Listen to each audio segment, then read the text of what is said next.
Ave Regina, Mater misericordiae, vita dulcedo, estes nostra salve.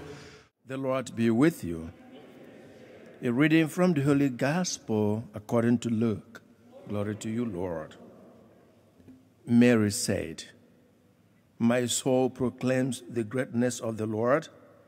My spirit rejoices in God, my Savior, for he has looked upon his lowly servant. From this day all generations will call me blessed. The Almighty has done great things for me, and holy is his name. He has mercy on those who fear him in every generation. He has shown the strength of his arm and has scattered the proud in their conceit.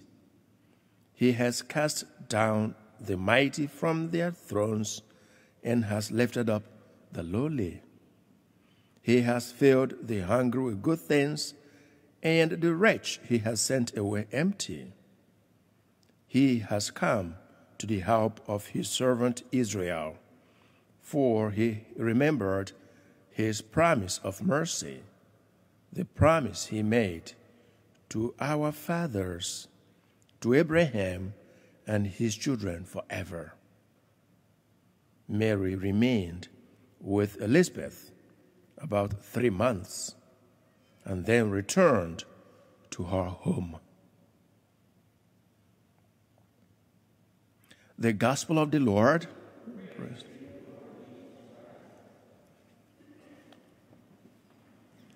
It is very significant that today's Gospel is just about the Song of Mary.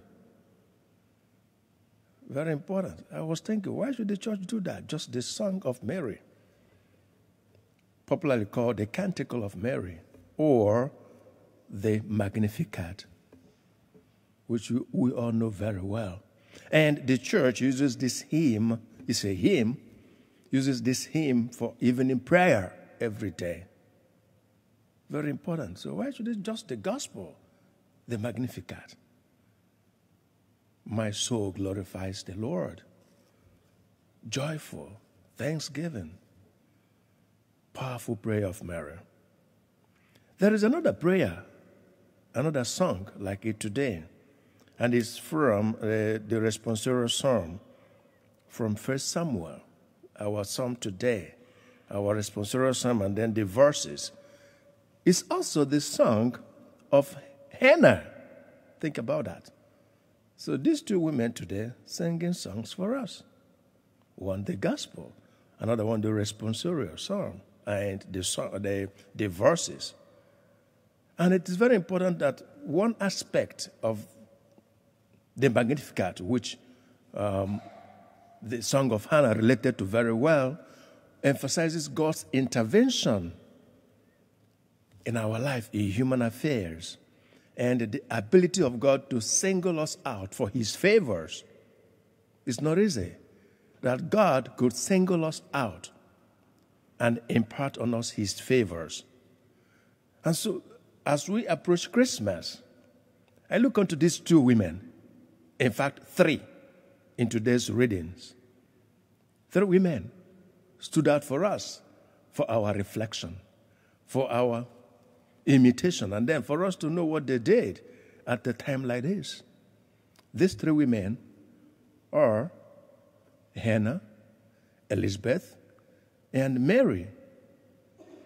And these 3 women have something in common. God singled them out for favors, powerful favor, to show us how God does in our life, or how God does for humanity. And remember, these 3 women, prior to this situation, they had no child or children of themselves, of their own. But now they have it. And so the song of joy is coming out. Remember, Elizabeth, because of her advanced age, never thought she would be pregnant again. She had thought that it's time for her. The time for her has gone. Old age. Number 2, Hannah was perceived to be sterile or infertile. Therefore, she was barren. And Mary, remember, virgin. So these are 3 difficult, impossible conditions for a woman to get pregnant. But they did.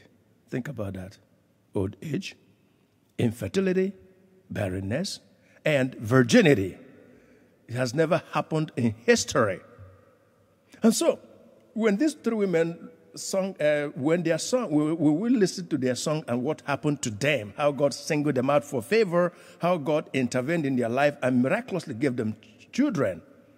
We have to ask ourselves, we have been prepared for Christmas, how God miraculously gave us his own son, through Mary anyway, to become our Savior. These 3 women move us closer to Christmas. God's deeds, God's favors, God's benevolence, God's mighty works in our life. And these 3 women also taught us something. 1, to allow God's plan to flourish, to allow God to come into our midst, to allow Christ to come, to allow Christ and his miracles to come. Brethren, Christmas is here. May we open up our hearts and allow the plan of God to be manifested to the world through us. May we become like Mary, that allowed herself to be used by God to grant this favor to the whole world. May we become the witness of God's favor to the whole world this Christmas. May God bless us as we keep up the spirit of the season. Christ is coming. Our Savior is coming.